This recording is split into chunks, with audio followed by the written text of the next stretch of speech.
제목은 신분기도교회라는 제목으로 같이 말씀 나누도록 하겠습니다. 신분기도교회라는 제목인데요. 지금 굉장히 기독교인들이 많이 욕을 먹고 있는 시대에 살고 있어요.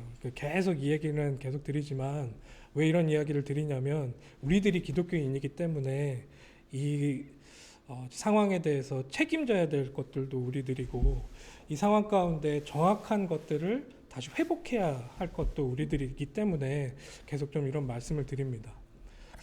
미국에서도 여러모로 좀 욕을 먹기도 하고요. 또 한국에서도 여러모로 기독교인들이 굉장히 신뢰를 잃고 많이 욕을 먹고 있어요. 저는 왜 이런 상황들이 계속 우리들한테 점점 이렇게 상황은 나빠질 것이냐, 점점 이렇게 상황이 안 좋아지냐, 우리들에 대한 그런 모습들, 그리고 우리들은 왜 계속 이 안에서 벗어나지 못하고 있느냐, 이런 생각을 하다가 저는 이제 말씀을 전하는 사람이다 보니까, 말씀을 가르치는 사람이다 보니까 우리가 어떤 것을 배워왔고 어떤 것을 가르치고 있었나라는 것에 굉장히 집중하게 됐어요.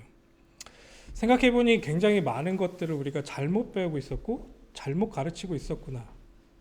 어떻게 보면 잘못됐다라는 표현도 맞겠지만 균형이 완전히 깨져 있게 우리가 서로 이해하고 받아들이고 그것만을 어떤 한 부분만을 강조해서 우리가 좀 생각하고 있지 않았나, 좀 이런 생각을 하게 됐어요.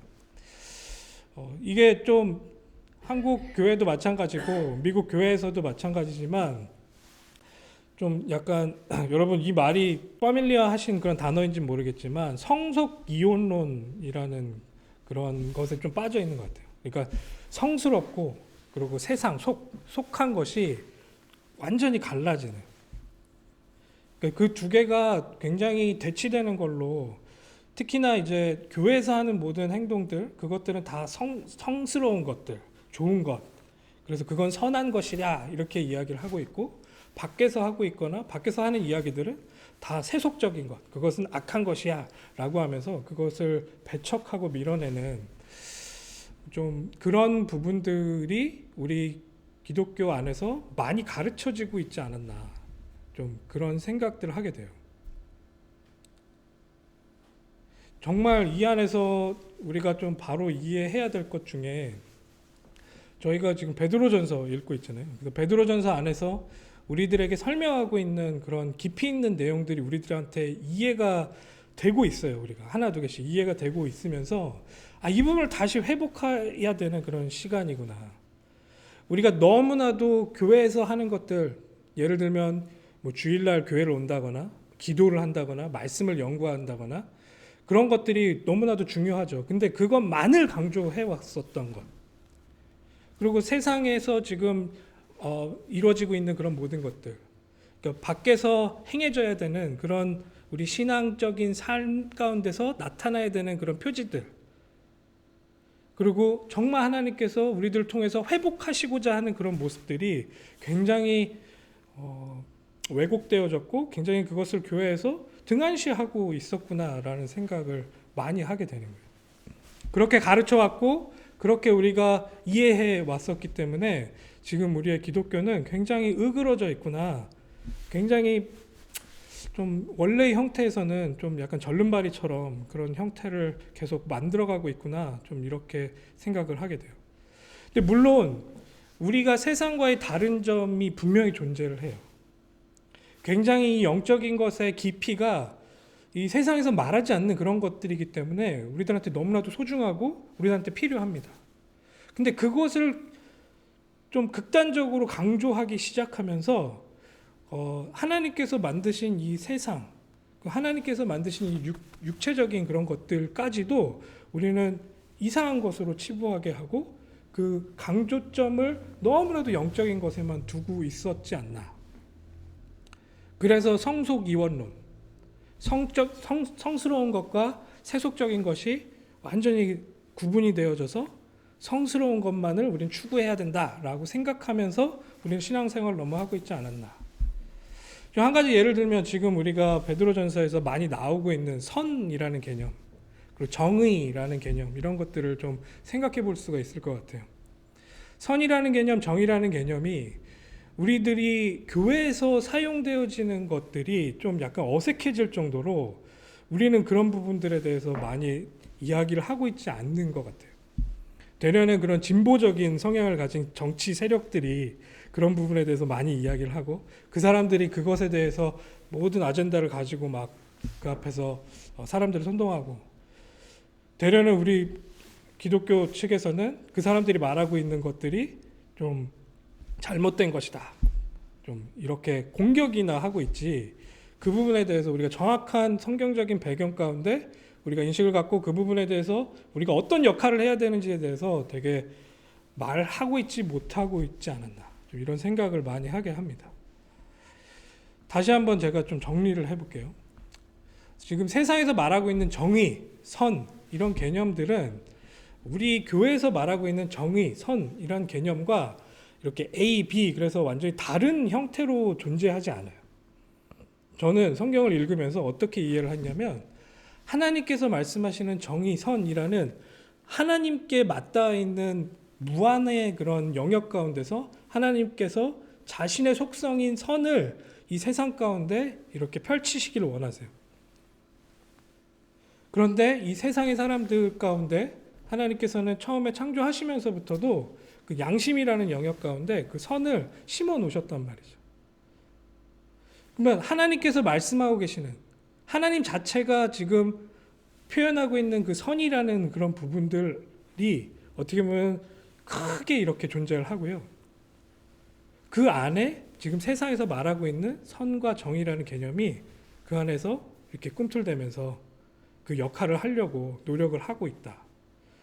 이렇게 좀 이해를 하는 게 우리들한테 좀 더 성경적으로 그것들을 접근하는 그런 방법이 되지 않나라고 생각합니다.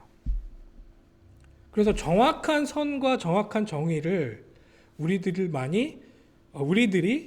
세상 가운데서 회복할 수 있는 그런 존재로서 하나님께서 우리를 부르셨다라는 그 부르심의 굉장히 중요한 덕목들을 우리들이 회복해야 된다는 거예요.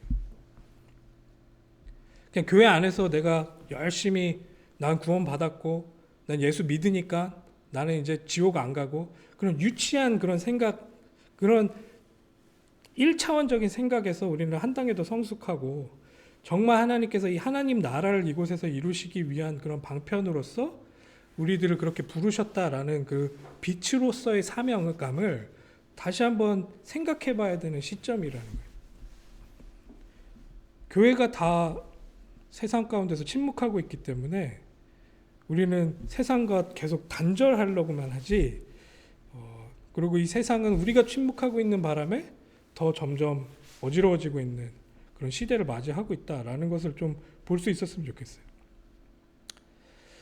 하나님께서 말씀하시는 선과 정의는 정말 궁극적인 것입니다.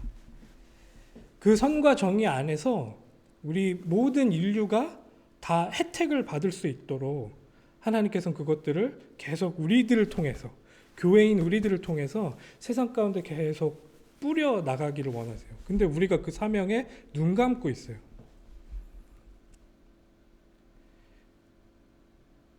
하나님께서 우리들을 부르셨을 때 누구를 보내셨죠?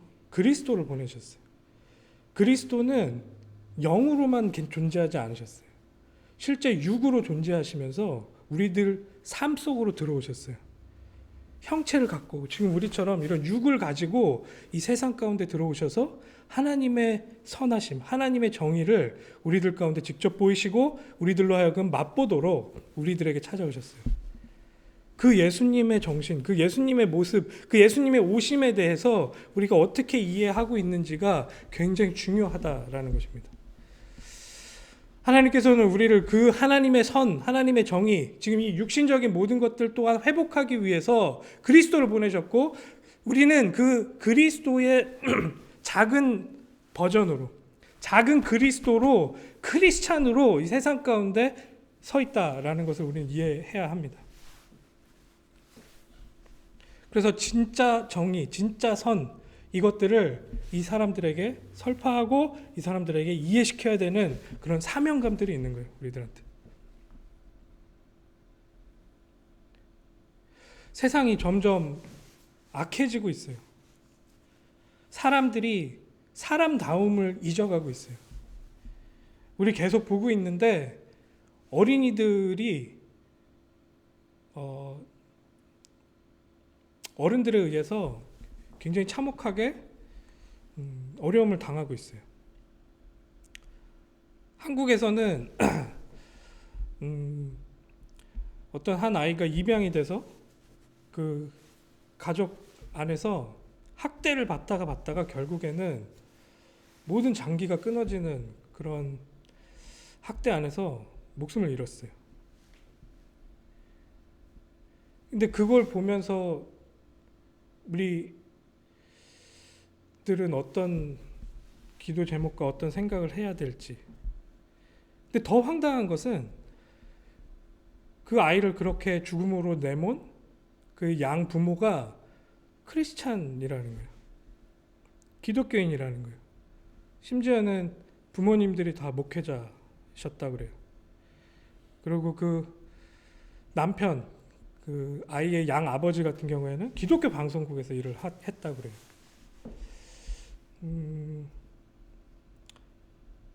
저희가 그 상황을 보면서 어떤 마음이 들어야 할까요? 어떤 기도 제목이 나와야 할까요? 하나님께서는 우리를 거룩하게 부르셨습니다. 성스럽게 우리를 부르셨어요. 근데 그 거룩은 이 세상 가운데 빛으로서의 거룩함으로 빛납니다. 세상과 우리를 단절할 수만은 없어요. 물론 골방 안에서의 영성이 필요합니다. 우리가 하나님 앞에서 깊이 있게 하나님의 말씀을 묵상하고 그 하나님의 말씀이 정말 내 안에서 꿈틀댈 수 있도록 하나님을 찾고 하는 그런 골방 안에서의 하나님과의 관계, 그런 영성 이런 게 필요합니다. 그런데 그것에서 끝났으면 예수님께서 굳이 육신의 몸을 입고 그 죄가 만연한 그 인간 세상 가운데로 들어가지 않으셨다라는 거예요. 예수님께서는 정말로 죄가 많은 그 세상 가운데로 들어오셔서 그들을 직접 끌어안으시면서 그들에게 진짜 빛으로의 모습으로, 참 빛으로의 모습으로 다가오셨고 그들을 빛으로 인도하셨어요. 우리 기독교인들이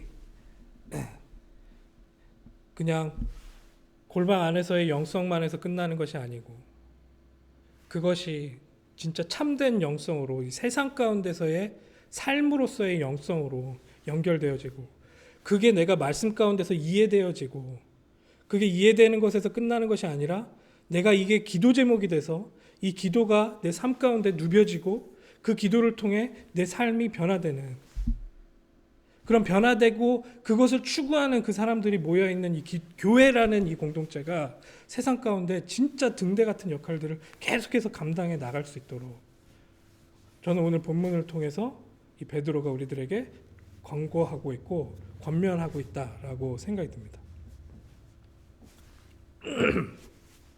말씀을 좀 깊이 있게 읽어가면서 그 전체적인 우리가 이 정말 영적인 것이 이 세상과 어떻게 조화를 이루고 그 세상 가운데서 우리는 어떤 역할을 정확하게 감당할 수 있는지 좀 기도하시면서 한번 같이 읽어가 봤으면 좋겠습니다.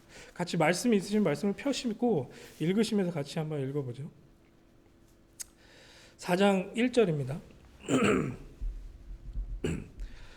그리스도께서 이미 육체의 고난을 받으셨으니 너희도 같은 마음으로 갑옷을 삼으라. 이는 육체의 고난을 받은 자는 죄를 그쳤음이니. 우리는 아까도 말씀드린 것처럼 기독교인입니다. 기독교인은 뭐냐면 작은 그리스도인이라는 거예요. 우리는 작은 그리스도라는 소리예요. 우리는 그 그리스도를 따라가는 사람이라는 소리예요. 감히 우리가 그 예수 그리스도의 작은 버전이라는 거죠. 하나님께서 우리를 그렇게 부르셨습니다.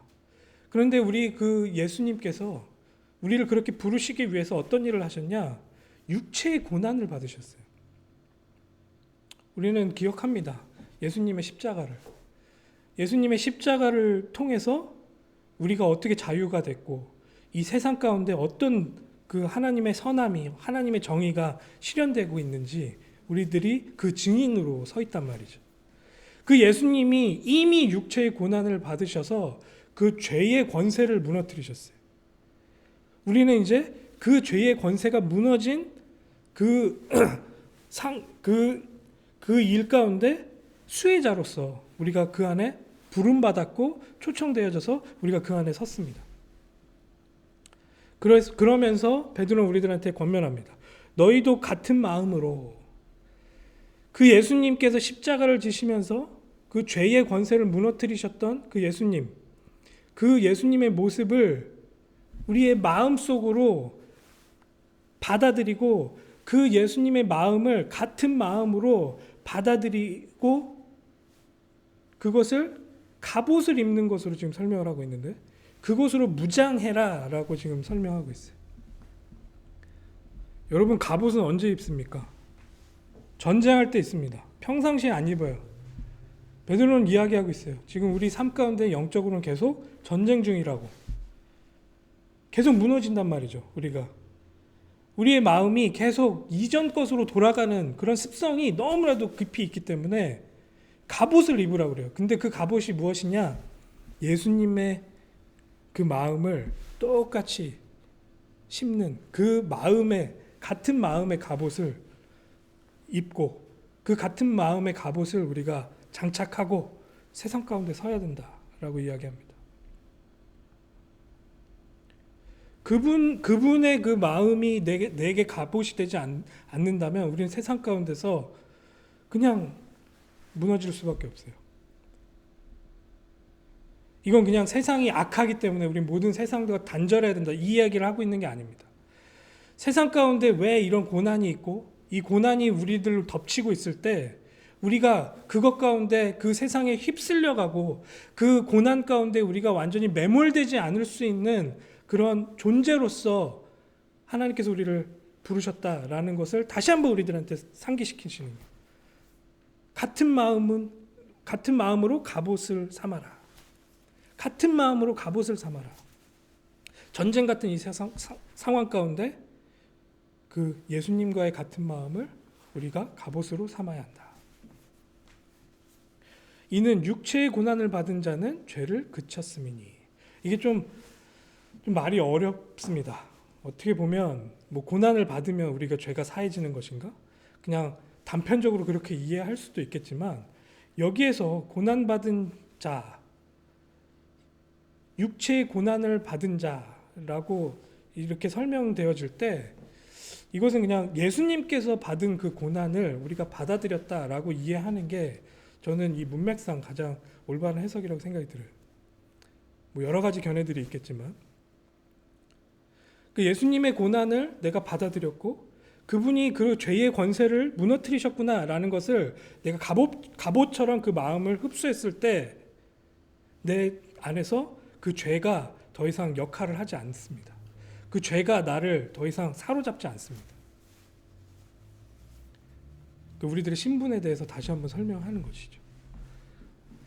예수님의 핏값 주고 산 우리들의 신분.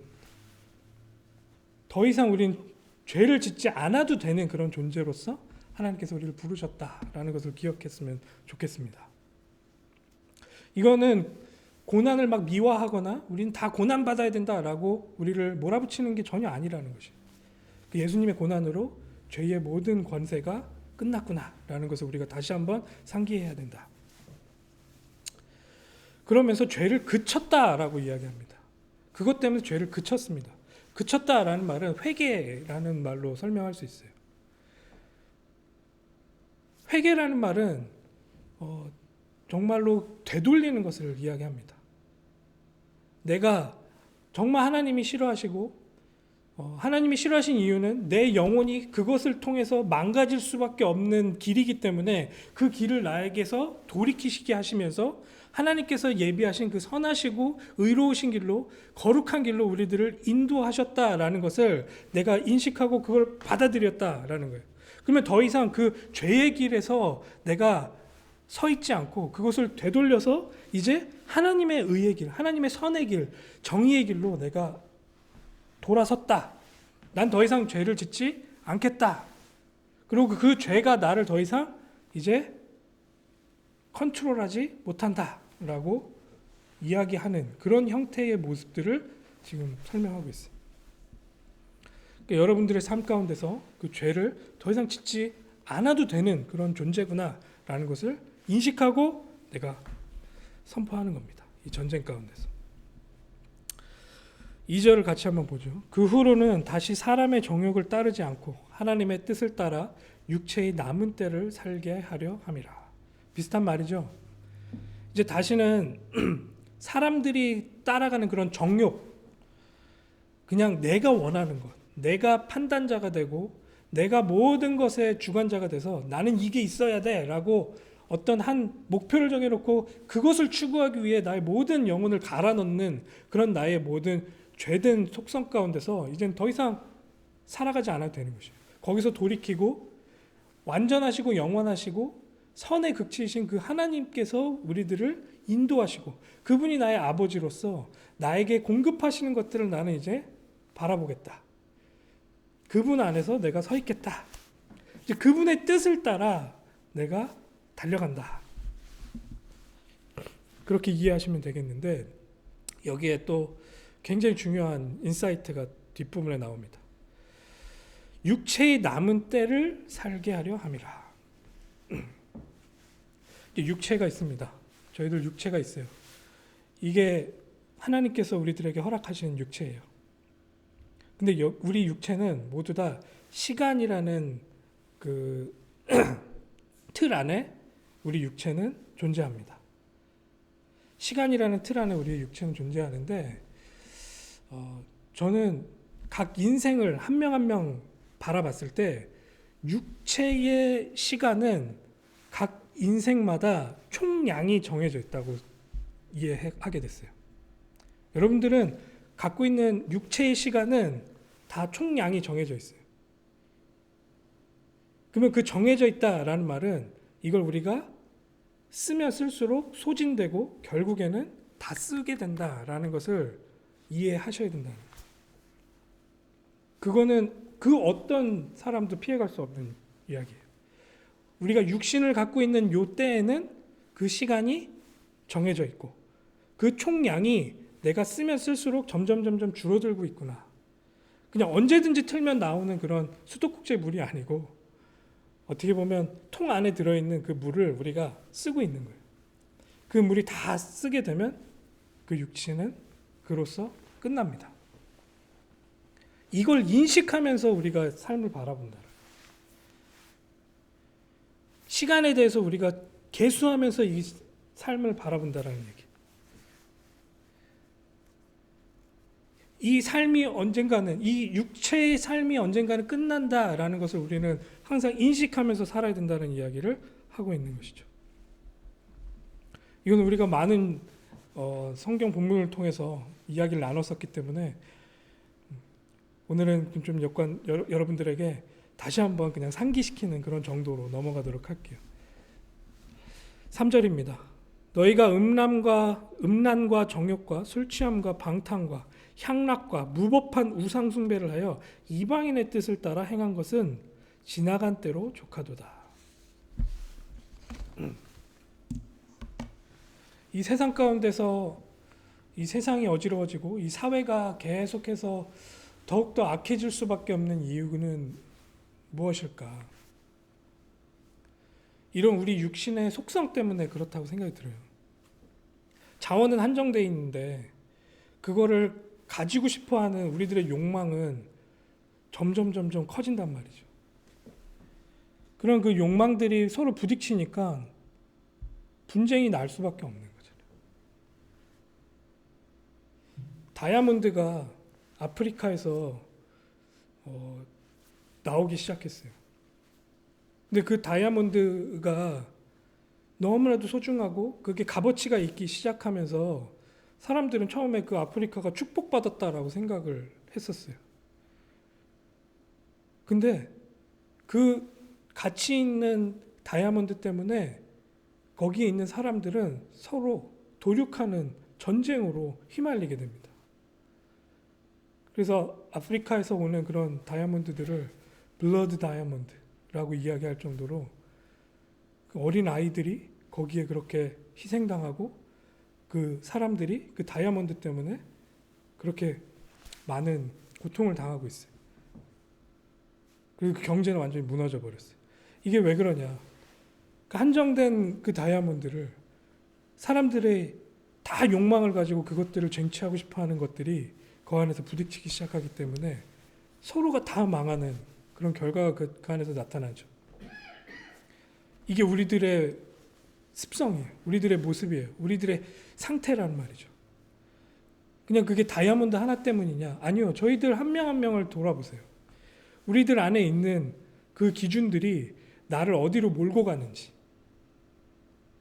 어떤 사람은 지금 여기에서 말하고 있는 대로 뭐 성적인 거나 아니면 그런 뭐 향응, 그런 뭐 술, 뭐 이런 방탕함, 이런 것들로 드러날 수가 있고요.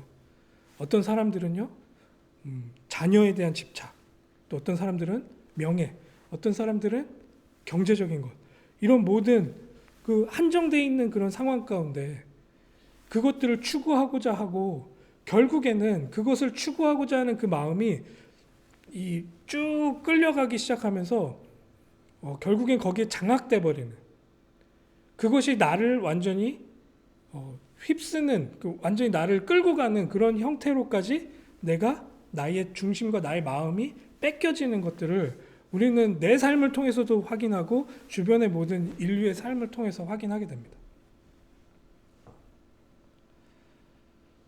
하나님께서는 그 부분에 대해서 우리들에게 계속 경고하세요.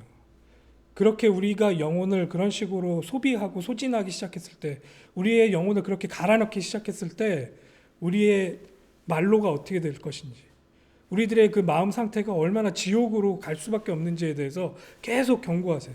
그래서 거기서 우리를 돌려내기 위해서 하나님의 길 쪽으로 우리를, 하나님의 뜻 쪽으로 우리를 계속해서 끄집어내기 위해서 엄청난 은혜를 우리들에게, 엄청난 하나님의 방법들을 동원하셔서 계속 우리들에게 메시지를 전달하고 계세요. 그 안에서 우리를 건져낼 수 있는, 그 어떻게 보면 죄된 우리들의 속성 가운데서 거기에 우리가 장악되지 않을 수 있는 완전한 방법으로 그리스도를 보내셨다라는 사실을 지금 베드로는 우리들에게 역설하고 있습니다. 더 이상 그 그리스도 때문에 우리는 그 죄에, 우리 죄된 모습, 그것을 계속해서 쫓아가고 결국에 거기에 장악될 수밖에 없는 우리들의 마음의 길을 돌이킬 수 있는 그런 존재가 되어졌다라는 것을 인식해야 된단 말이죠. 근데 이게 계속 다시 돌아가요. 우리들은 이 안에서 계속 꿈틀꿈틀 여러 가지 형태로 다 계속 올라와요. 그래서 갑옷을 입어야 된다는 거예요. 그래서 그 예수님의 마음을 계속해서 우리가 말씀을 통해서 우리들 안에 심는다라는 거예요. 고난과 고통이 있는 상황 가운데서 우리는 또 넘어질 수밖에 없어요.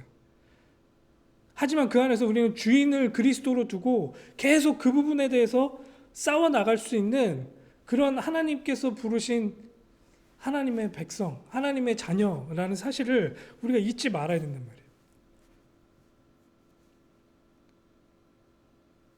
그 하나님의 길로 돌이키는 것의 주인공은 누구냐? 하나님 자신이다라는 것을 우리는 계속 고백해야 됩니다.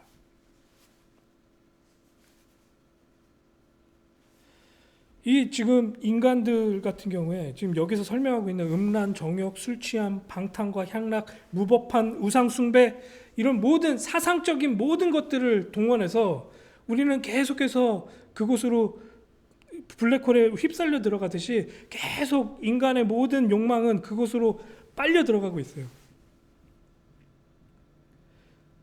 그게 심지어는 전체적인 대세예요. 모두 다 그렇게 살고 있으니 그게 당연한 것으로 여겨지고 있는 세상 가운데 그곳에서 돌이키고 그 영혼을 갈아넣고 그 안에서 고통당하고 있는 우리들을 건져내신 그 예수님을 기억하자.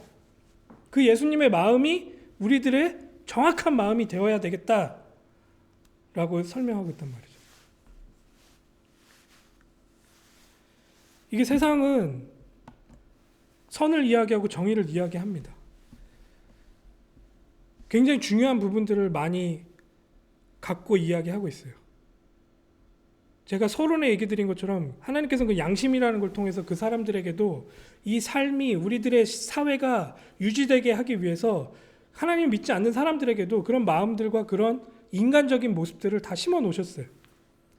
근데 그게 계속 그 우리들 안에 있는 죄성과 함께 희석되고 그게 무너지기 시작하니 거기서 우리는 건져내짐을 받아야 되는 그런 상태임을 우리 인정해야 되고, 이제 더 이상 그 죄 가운데 우리의 모든 것들이 무너지고 있는 그 모습 가운데서 살지 않아도 되는 그런 존재이구나, 우리 기독교인들은 그 안에서 우리가 빠져나왔구나 라는 것을 계속 상기하지 않으면 세상의 대세 가운데 우리는 계속 따라갈 수밖에 없어요. 저희는 지금 미국 내에서 가장 땅값이 높은 그런 지역에서 살고 있어요. LA라는 지역. 땅값이 계속 올라가고 있어요. 주식이 하늘을 모르고 계속 올라가고 있어요. 저는 뭐 우리가 그런 투자에 대해서 해야 되냐 말아야 되냐, 저는 할 수 있다라고 생각이 들어요. 그런데 지금 여기서 설명하고 있는 대로 완전히 거기에 내가 장악되어 있느냐, 내가 이 수익금을 위해서 나는 무엇까지 할 수 있느냐, 이런 것들은 기독교인으로서 하나님 앞에서 영적으로 점검할 수 있어야 된다라고 생각이 들어요. 내가 완전히 거기에 장악되어 있는 것인가, 이게 없으면 내 인생은 끝난 것처럼 그것을 의지하면서 살고 있는 그런 존재인가, 그 우상에, 그 만몬에 완전히 내가 장악되어 있는가, 아니면 이것은 나에게 완전한 안식처가 아니고 실제 하나님이 나의 완전한 안식처고 그분만이 나의 유일한 소망이구나 라는 생각을 내가 버리지 않고 내가 그 안에서 그것들을 붙들고 있느냐,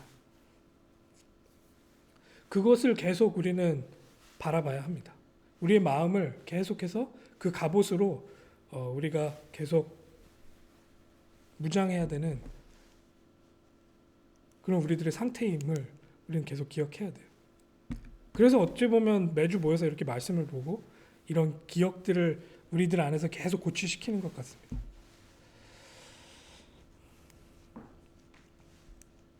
4절을 한번 보죠.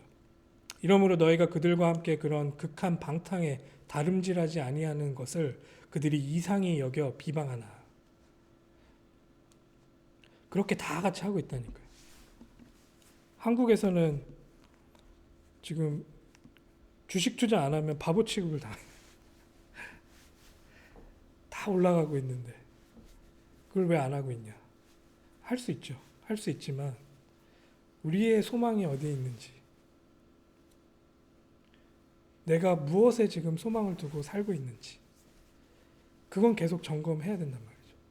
왜냐하면 주식에 나의 소망이 있고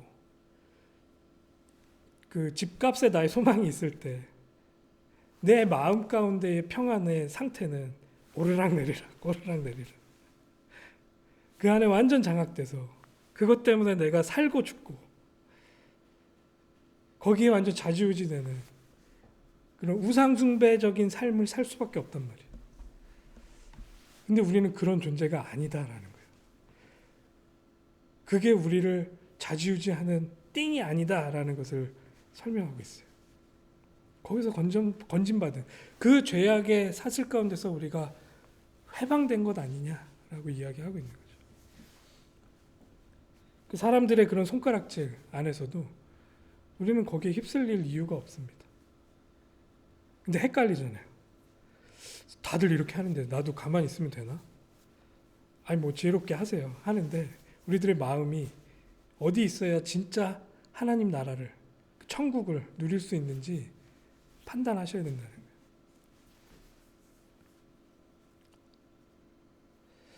자, 이제 더 거국적으로 이야기가 넘어갑니다. 5절입니다. 그들이 산자와 죽은 자를 심판하기로 예비하신 이에게 사실대로 구하리라. 만약에 지금 우리가 살고 있는 육신의 시간이 끝이라면 이 세상 사람들이 고민하고 세상 사람들이 가치로 여기는 것들에 우리도 똑같이 고민하며 가치로 여기며 살아가야 돼요. 근데 성경은 우리들에게 이 이후의 삶, 심판에 대해서 설명하고 있어요. 심판 앞에서는 우리의 모든 것들이 다시 한번 재점검됩니다. 그 하나님 앞에서 우리의 모든 선택들이 백보자 심판 앞에 드러나게 돼 있어요. 그 심판이 없다면 우리는 뭐 굳이 그렇게 아웅다웅 그것을 위해서 전투적으로 살아갈 이유가 없어요. 하지만 분명하게 성경은 얘기하고 있어요. 심판이 있다. 산자와 죽은 자를 심판하시기로 우리 예수님께서 다시 오실 것이다. 성경은 분명하게 이야기하고 있어요. 그래서 깨어 있으라라고 설명하고 있어요. 그래서 전쟁같이 우리의 마음을 지켜야 한다라고 갑옷을 입어라라고 설명하고 있어요. 6절입니다. 이를 위하여 죽은 자들에게도 복음이 전파되었으니 이는 육체로는 사람으로 심판을 받으나 영으로는 하나님을 따라 살게 하려 함이라. 이거 6절만 딱 띄어서 이해를 하면 좀 희한한 말이 될 수가 있는데, 죽은 자들에게 갑자기 복음이 전파됐다. 이것만 띄어서 이야기하면. 근데 우리가 지금 읽어가고 있는 거잖아요. 5절에서 산자와 죽은 자를 심판하러 예비하신 우리 주님에 대해서 설명을 하고 있잖아요. 그러면서 이것을 덧붙이면서 5절을 지금 더 강조하고 있습니다. 그렇게 이해를 하다 보면 이 지금 죽은 자들에게도 복음이 전파되었으니, 그러니까 이미 죽기 전에 이 복음에 대해서 들었던 사람들에 대해서 기억해라. 그 사람들의 심판이 어떻게 될 것인지 기대해라. 좋은 쪽으로.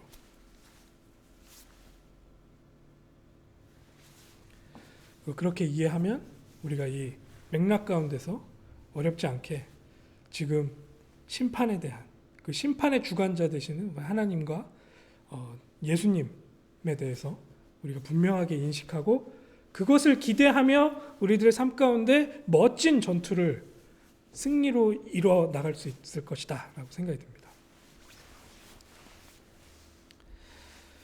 저희들이 알고 있어요. 그리고 이렇게 말씀을 읽을 때마다 찔림이 있어요. 그리고 그런 삶을 살고 싶다라는 갈망이 우리들 안에 있어요.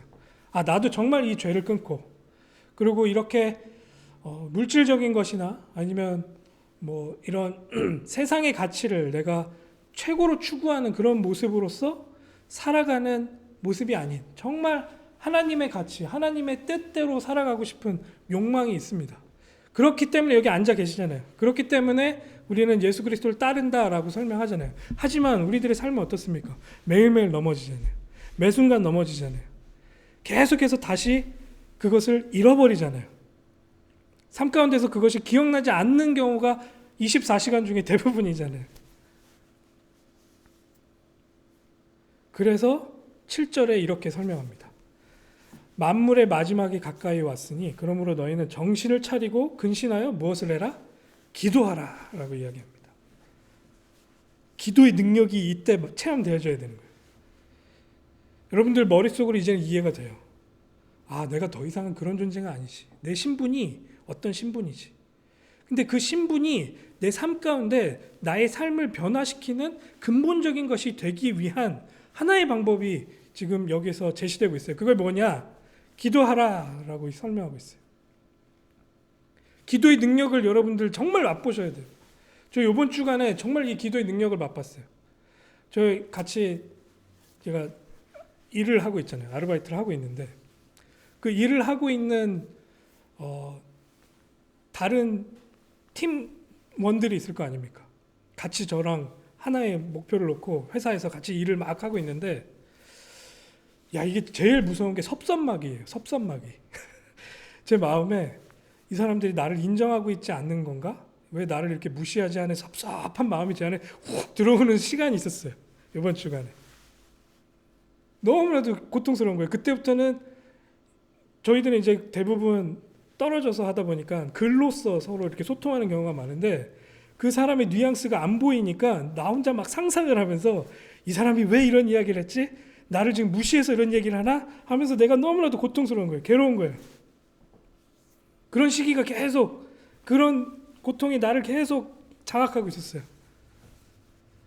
그 고통을 한 며칠을 그렇게 경험을 하다가 순간적으로 이 생각이 떠올랐어요. 제가 이 말씀을 보면서 기도해 봐야 되겠다. 이걸 놓고 기도해 봐야 되겠다. 그러면서 그 사람들을 놓고 하나님 앞에 기도하기 시작했어요. 그 사람들을 칭찬하고, 우리 말씀에서 그렇게 하라고 말씀해 주셨었잖아요. 베드로전서에서. 그 사람들을 칭찬하고 인정하고 그 사람들을 이 말미에 나오는 것처럼 뜨겁게 사랑하게 해달라고 하나님 앞에 기도하기 시작했어요. 이게 웬일인지 제 마음이 눈 녹듯 녹는 거예요. 하나님께서 나에게 정말 천국을 체험케 하셨어요. 이거구나. 이거였지. 하나님께서 나에게 이 사람들을 붙이신 놀라운 계획들이 보이기 시작하는 거예요. 그 안에서의 감사함이 회복되기 시작하는 거예요. 그게 뭘 통해서? 기도를 통해서. 여러분들, 말씀을 통해서 여러분들이 깨달았잖아요. 그걸 삶 가운데 누벼내는 거예요. 어떻게 누벼낼 수 있습니까? 그 삶 가운데 어떻게 그게 열매를 맺게 할 수 있겠습니까? 기도라는 사실을 잊지 않으셨으면 좋겠어요. 기도라는 강력한 무기가 내 손에 지금 주어졌구나라는 것을 절대로 잊지 않으셨으면 좋겠어요. 계속 기도해 보세요. 하나님 앞에 정말 하나님 내 안에 이 마음을 허락하게 해달라고, 허락해 달라고 계속 간구하세요. 하나님께서 지키십니다. 하나님께서 함께 하심을, 임재하심을 더 리얼하게 체험하실 수가 있어요. 뭘 통해서? 기도를 통해서. 생각과 마음을 지키신다니까요. 저는 이번 주에 너무 감사했어요. 그래서 고난이 아닌 것을 체험했습니다. 여러분들의 삶 가운데서도 정말 이 기도하라, 이 영적인 깊이에 대해서 맛보셨으면 좋겠어요. 근데 그냥 기도하는 게 아닙니다. 여기서 몇 가지 또 인사이트를 7절에서 한번 보셨으면 좋겠는데, 첫 번째로는 마지막을 인식하면서 기도하셔야 돼요. 마지막이 가까이 왔구나. 지금 내 육신의 시간은 총량이 있고 이것이 줄어들고 있구나. 이것이 끝나는 날이 있고 끝나는 후에는 심판이 있구나. 그 마지막이 있구나. 그것을 기억하면서 하나님 앞에 기도하셔야 돼요. 두 번째는 뭐냐? 굉장히 중요한 말입니다. 너희는 정신을 차리고 기도해라. 정신 차리라는 거예요. 그냥 막연하게 아무 생각 없이 내가 원하는 것을 주절 중언부언 그렇게 하나님 앞에 하라는 소리가 아니고, 지성을 갖고 정확하게 상황을 판단하면서 하나님 앞에 기도하라는 소리예요. 지성과 영성이 기도 안에서 어떻게 조화를 이루는지 맛보라는 소리예요. 정신을 차리고 클리어한 정신으로 하나님 앞에 기도해야 돼요. 이건 우리들한테 너무 필요해요. 그냥 우리 기독교인들이 여태까지는 기도하면 그냥 샤머니즘적인 기도가 그냥 우리들의 본성처럼 툭툭 튀어나왔거든요. 근데 그런 기도를 거기서 멈추고 어떻게 기도를 해라? 정신을 차리고 하나님 앞에 기도해라 라고 지금 이야기하고 있어요. 굉장히 중요한 인사이트입니다. 생각하면서 지혜롭게 기도하셔야 돼요. 간단하지 않습니다. 그리고 직접 기도하셔야 돼요. 여러분들의 삶 가운데서 선택해야 될 것이 너무나도 많이 있어요. 근데 그 선택해야 될 것들을 내가 남에게 의지하지 마시고 하나님 앞에서 정말 이 지적인 머리를 가지고 그런 생각을 동원해서 하나님 앞에 기도하시면서 그것 응답으로 하나하나 받아 누리셔야 된다는 소리예요. 클리어한 정신으로. 그리고 근신하여 기도해라. 세 번째. 회개하면서 정말 하나님 앞에서 되돌이키면서 하나님께 우리의 결단으로 기도해라. 명령하고 있습니다. 좀 이번 주간에는 이것들이 회복됐으면 좋겠어요. 우리의 신분이 기도로 누려지는 놀라운 체험들을 하셨으면 좋겠어요. 그러고선 8절부터는 또 갑자기 희한한 주제로 확 넘어갑니다. 이게 그래서 베드로전서를 연구하는 사람들이 이 베드로는 왜 이런 식으로 글을 쓰냐, 여기저기 막 주제가 왔다 갔다 하는 거 아니냐, 좀 이렇게 설명하지만 좀 저희가 이 문맥을 이해하고 성경 전체적인 내용들을 우리가 흐름을 갖고 읽다 보면 이런 주제가 나올 수밖에 없는 타이밍이에요.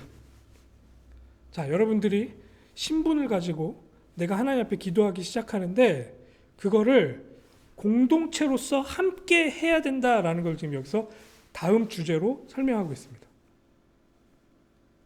이건 지금 여태까지 저희들이 에베소서, 요한복음, 여러 가지 성경들을 읽어오면서 동일하게 우리들한테 설명하고 있는 그런 핵심적인 가치, 핵심적인 방향성이라는 것을 우리가 공감하고 있어요. 자, 8절부터 다시 한번 읽어보죠. 무엇보다도 뜨겁게 서로 사랑할지니 사랑은 허다한 죄를 덮으니라. 자, 우리의 그 신분을 정확하게 그리스도 안에서 이해를 하면서 기도하기 시작했을 때 우리가 어떤 형태로 그것들을 정말 프랙티스 할 수 있을 것이냐, 교회의 형제들과 함께 서로 그것들을 사랑함으로 그것들을 우리들의 삶 가운데 더 깊이 있게 각인시킬 수 있는 그런 형태로 이게 꽃을 피우게 되어 있어요.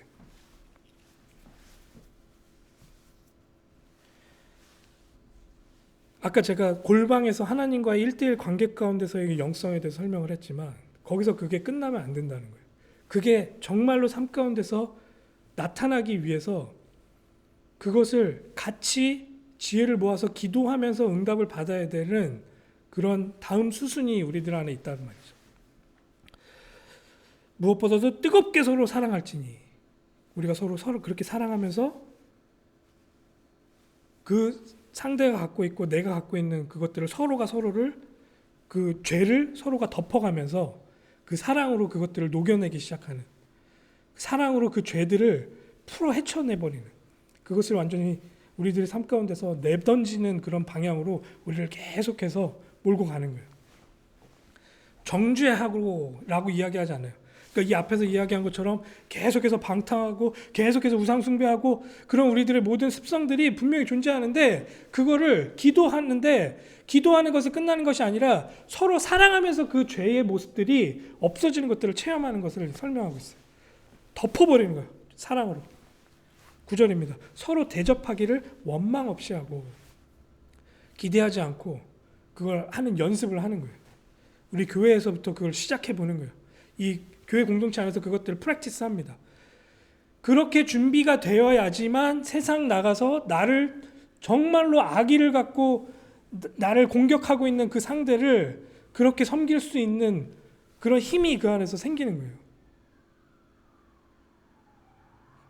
제가 같이 일하는 그 동료들이 나를 그렇게 인정하지 않는 것 같은 그런 섭섭함이 나를 완전히 이렇게 장악하고 있을 때, 내가 우리 교회 형제들 가운데서 나눴었던 그런 사랑들, 그런 우리 교인들을 대하고 내가 우리 교인들을 어떻게 기도하고 있는 그런 마음들이 그것으로 연결되지 않았으면 그 응답을 못 받았을 텐데, 여기서 했었던 그 프랙티스가 거기서 빛을 발하는 거예요. 그래서 이 교회 공동체가 너무나도 필수적인 거죠. 서로 대접하기를 원망 없이 해보는 거예요. 10절입니다. 각각 은사를 받은 대로 하나님의 여러 가지 은혜를 맡은 선한 청지기 같이 서로 봉사하라. 우리들한테 가장 중요한 은사가 무엇일까? 어떤 목사님이 이렇게 설명하더라고요. 내 눈에 거슬리는 게 나의 은사다라고 설명해요. 만약에 청소가 잘 안 돼 있는 게 내 눈에 거슬린다, 그러면 그게 내 은사래요. 내가 가서 청소하면 된대요. 내가 보이니까. 그리고 내가 갖고 있는 것들, 그리고 내가 정말 편안해하고 내가 정말 이것은 너무나도 필요하다라고 생각되는 그 모든 것들,